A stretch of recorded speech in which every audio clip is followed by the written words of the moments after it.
In the quiet suburb of Dearborn, Michigan, nestled in the heart of a close-knit Muslim community, the Hassan family was seen as a symbol of stability and success.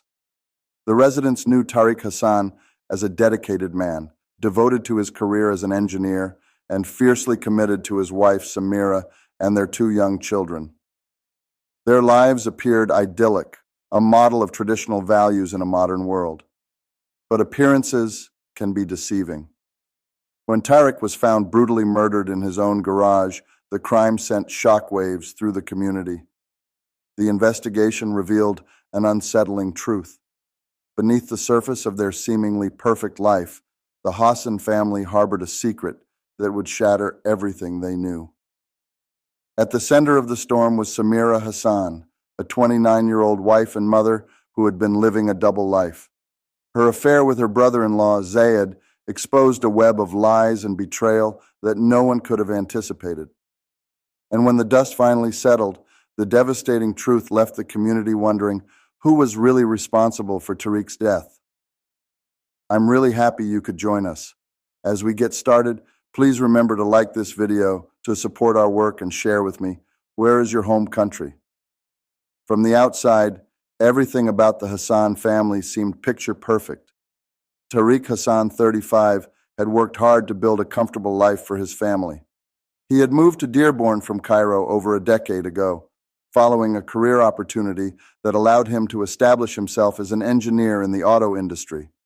With a well-paying job and a supportive community of fellow Muslim immigrants, Tariq was able to create a secure and stable home for his wife and children. Samira, 29, had married Tariq when she was just 20 in a union arranged by their families. At the time, she had been optimistic, believing in the stability and respect that her new life with Tariq would bring. For years, their marriage seemed solid, at least from the outside.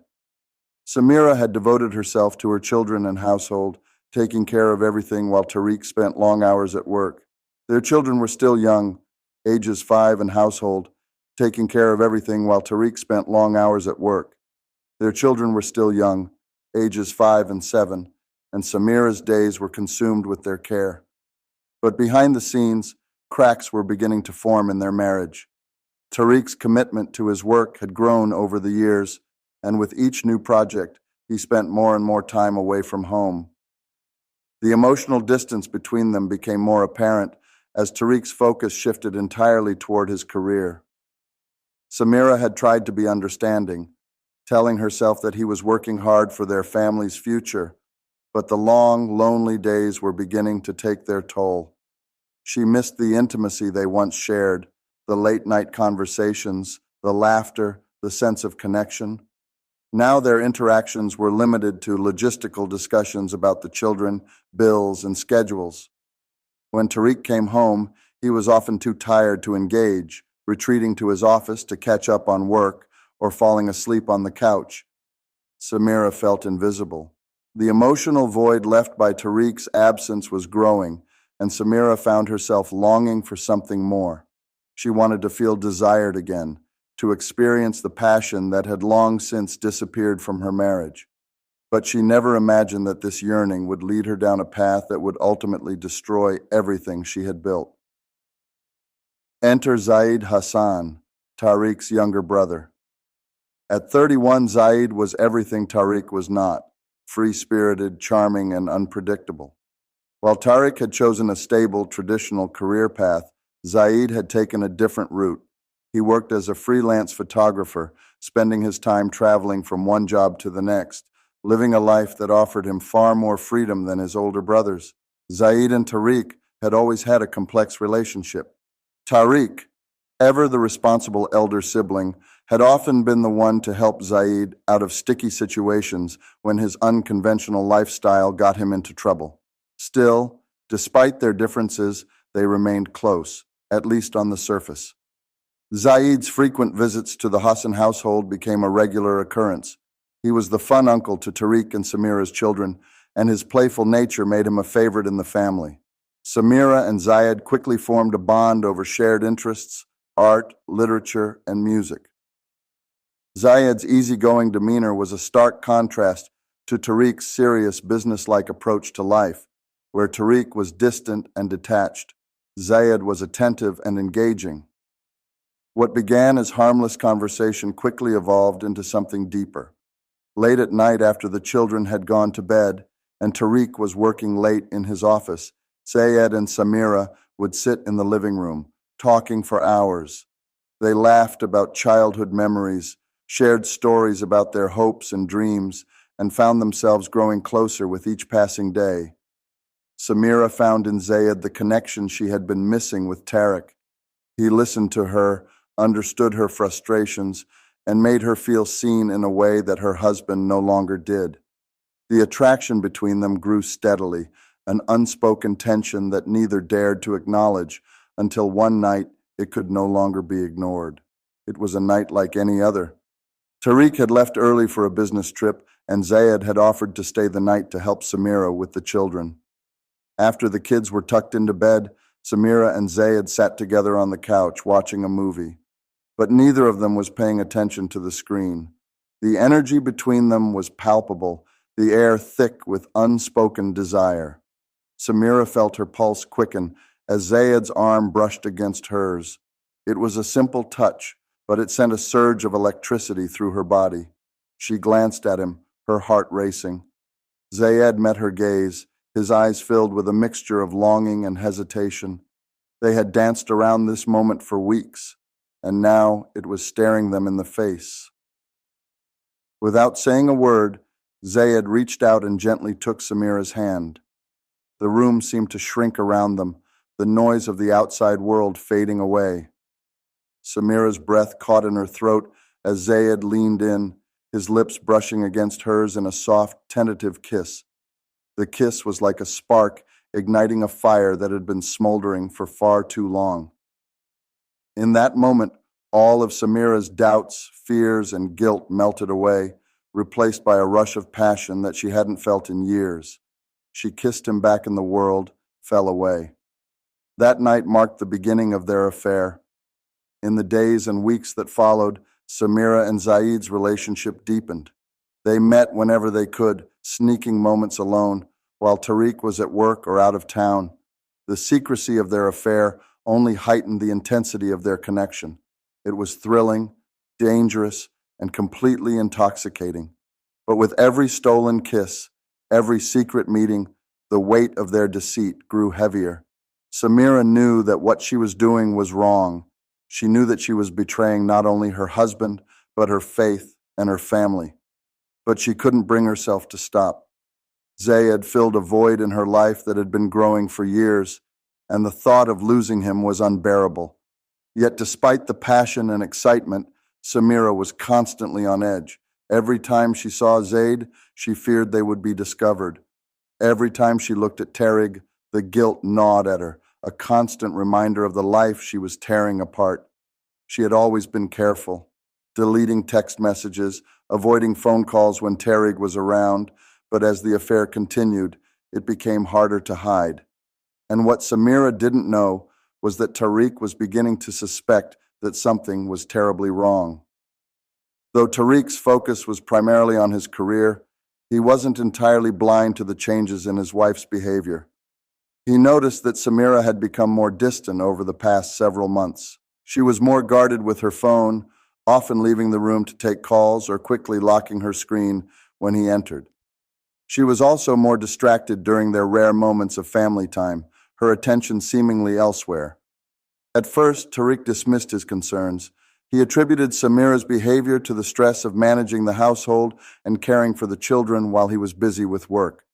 But as the weeks went by, the small, seemingly inconsequential details began to add up. Samira had started dressing differently, more carefully, more intentionally. She seemed more focused on her appearance, something that hadn't been a priority for her in years. Tariq's growing suspicions nodded him. He had always trusted Samira implicitly, but now he found himself questioning her every move.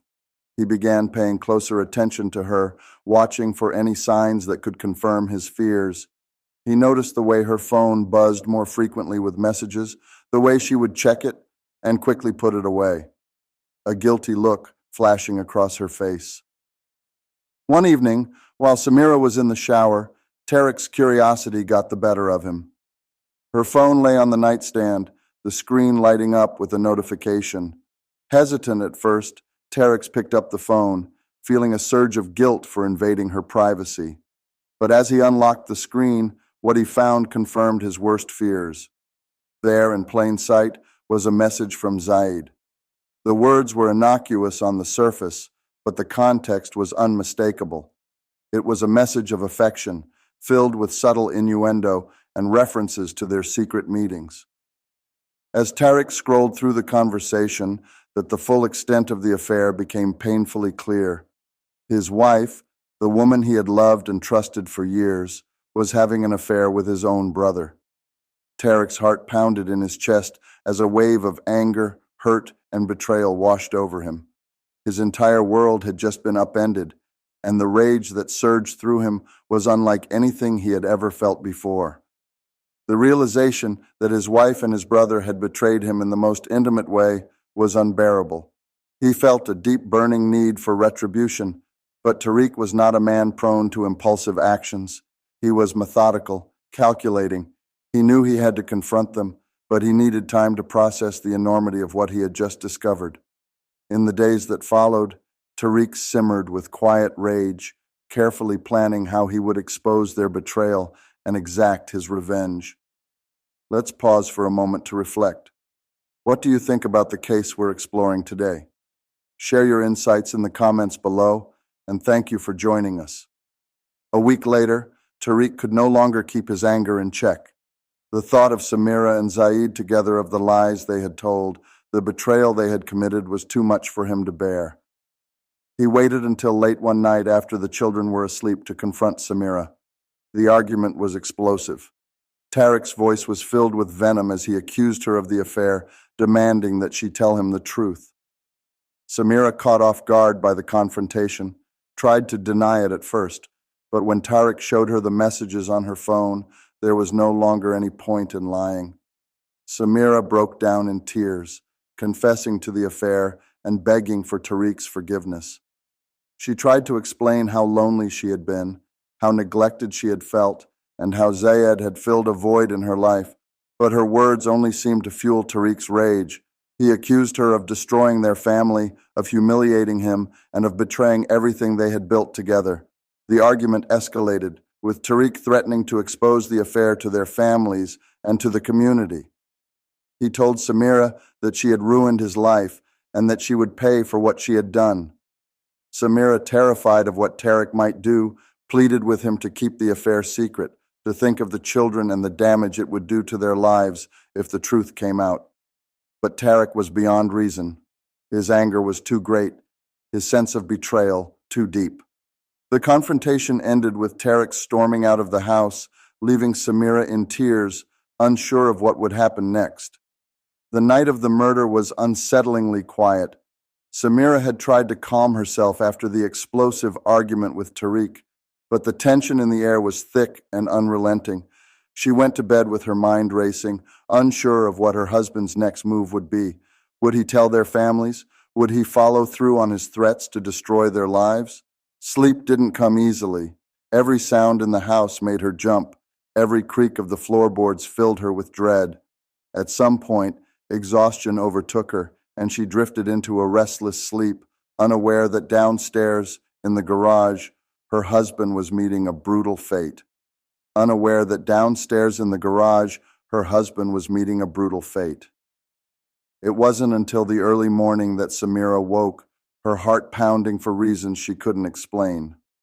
The house was eerily silent. She got up and walked through the hallway, her feet cold on the wooden floors. A strange sense of foreboding crept over her as she descended the stairs. Something wasn't right. As she entered the garage, the sight before her was unimaginable. Tariq's lifeless body lay crumpled on the floor, a pool of blood spreading out beneath him. His head had been savagely beaten with what looked like a heavy object, a wrench, or perhaps a hammer. Samira's scream pierced the early morning silence, her mind struggling to comprehend the horror before her. In a state of shock, she called 911, her voice barely coherent as she tried to explain what had happened. The operator's calm, professional tone was in stark contrast to the panic surging through her. All she could do was repeat, "He's dead. My husband is dead," over and over again. Within minutes, the police arrived at the scene. Detective Amanda Price, a seasoned investigator with years of experience in homicide cases, took one look at the scene and knew this was no random attack. There were no signs of forced entry, and nothing appeared to have been stolen. The brutality of the murder suggested something deeply personal, a crime of passion fueled by anger and betrayal. As the paramedics confirmed Tariq's death and began examining the scene, Detective Price turned her attention to Samira. Her initial grief seemed genuine, but Price had seen enough cases to know that first impressions were rarely the whole story. In the hours following the discovery of Tariq's body, Samira was taken to the police station for questioning. Her shock and grief were palpable, but as Detective Price probed deeper into the couple's relationship, cracks began to show in Samira's story. Samira told the detectives that she had gone to bed early the night before, exhausted from the emotional argument with Tariq. She claimed she had no idea who could have wanted to harm him. But as Price questioned her about the state of their marriage, Samira's answers became vague and inconsistent. The affair with Zayed came to light almost immediately. Samira confessed to it reluctantly, knowing that there was no way to hide the truth any longer. She explained how she had felt neglected by Tariq, how Zayed had been a source of comfort and connection, but she swore that the affair had nothing to do with Tariq's murder. Despite her tearful denials, Detective Price wasn't convinced. The timing was too coincidental, and Samira's behavior during the questioning raised several red flags. She seemed evasive, her emotions shifting rapidly from grief to defensiveness. Price had seen it all before, the guilt of a spouse involved in a murder trying to cover their tracks. But there was one problem. Samira had no obvious motive to kill Tariq. Yes, she had been unfaithful, and yes, their marriage was strained, but there was no financial incentive or history of violence that would suggest she had planned his murder. The detectives couldn't help but wonder if someone else had been involved.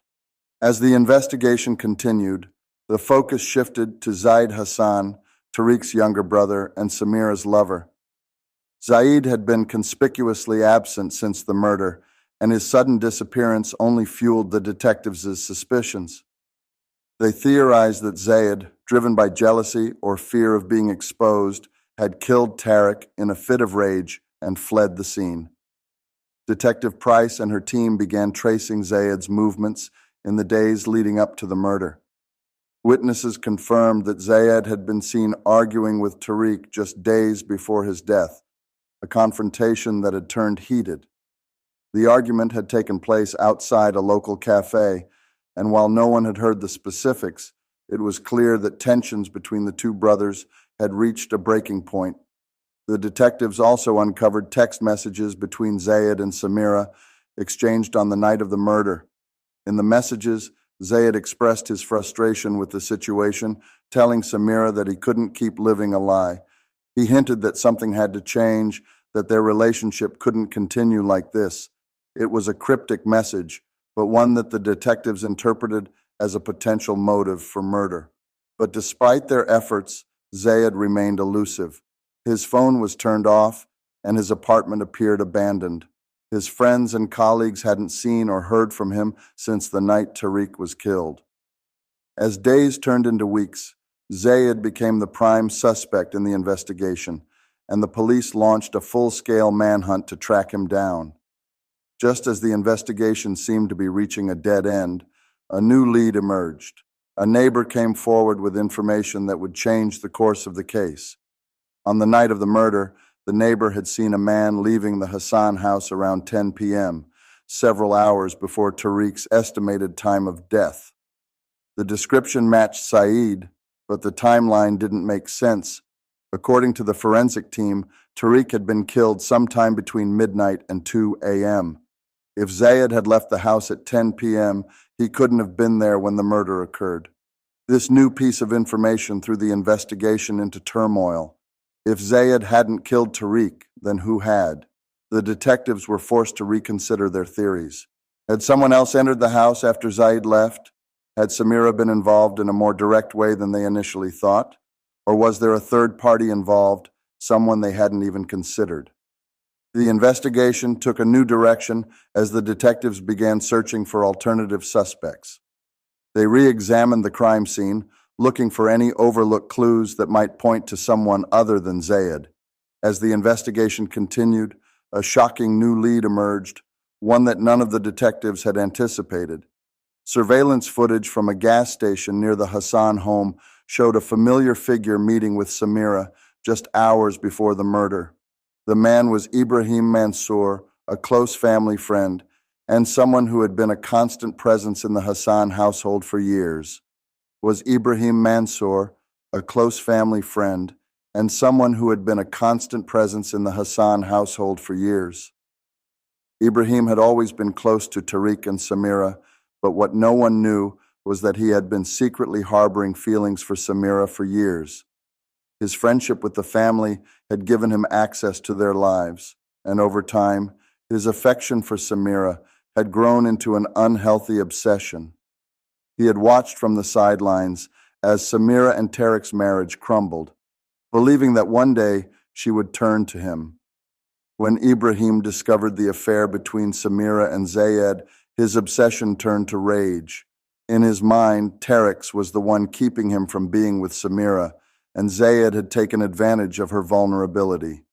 Ibrahim felt betrayed by both brothers, and he saw Tariq's murder as the only way to remove the obstacle standing between him and the woman he loved. Confronted with the evidence, Ibrahim confessed to the murder. His story was chilling. On the night of the murder, he had confronted Tariq in the garage, telling him that he knew about the affair. The argument quickly turned violent, and in a fit of rage, Ibrahim grabbed a wrench and bludgeoned Tariq to death. But Ibrahim's confession didn't end there. He revealed that he had planned the murder for weeks, carefully orchestrating it to look like Zaid was the killer. He knew that Zaid's disappearance after the argument with Tariq would make him the prime suspect, and he hoped that with Tariq and Zaid out of the way, Samira would finally turn to him. But Ibrahim's fantasy had been just that, a fantasy. Samira had never reciprocated his feelings, and his obsession had driven him to commit an unspeakable act of violence. Ibrahim was arrested and charged with first-degree murder. His confession brought the investigation to a close, but the damage had already been done. The Hassan family, once so close, had been torn apart by betrayal, jealousy, and murder. Zaid, who had been hiding in a neighboring state, eventually returned to Dearborn. He was cleared of all charges, but his life was in ruins. The affair with Samira had destroyed his relationship with his family, and he cut ties with her completely. Unable to face the shame of what had happened, Zaid disappeared from the community, leaving behind a trail of unanswered questions and broken relationships. As for Samira, her life was shattered. Though she had not been directly involved in Tariq's murder, her affair with Zaid had set the events in motion. She was ostracized by her community, abandoned by her family, and left to pick up the pieces of a life that had been destroyed by her choices. In the end, she moved away from Dearborn, hoping to start over. But the weight of the past followed her wherever she went. The story of the Hassan family was one of betrayal, jealousy, and tragedy. Samira's affair with Zaid had set off a chain of events that led to the brutal murder of her husband. But in the end, it was Ibrahim's unrequited love that sealed Tariq's fate. The case left a scar on the community, a reminder of the dangers of hidden desires and the devastating consequences they can bring. In the end, no one emerged unscathed. The Hassan family, once so close, was shattered beyond repair, and the dark secret that had been hidden behind closed doors was finally exposed, leaving behind only devastation in its wake. We appreciate you tuning in. Remember to hit that like button and subscribe for more content. We'd love to hear your thoughts on today's case, so drop a comment below.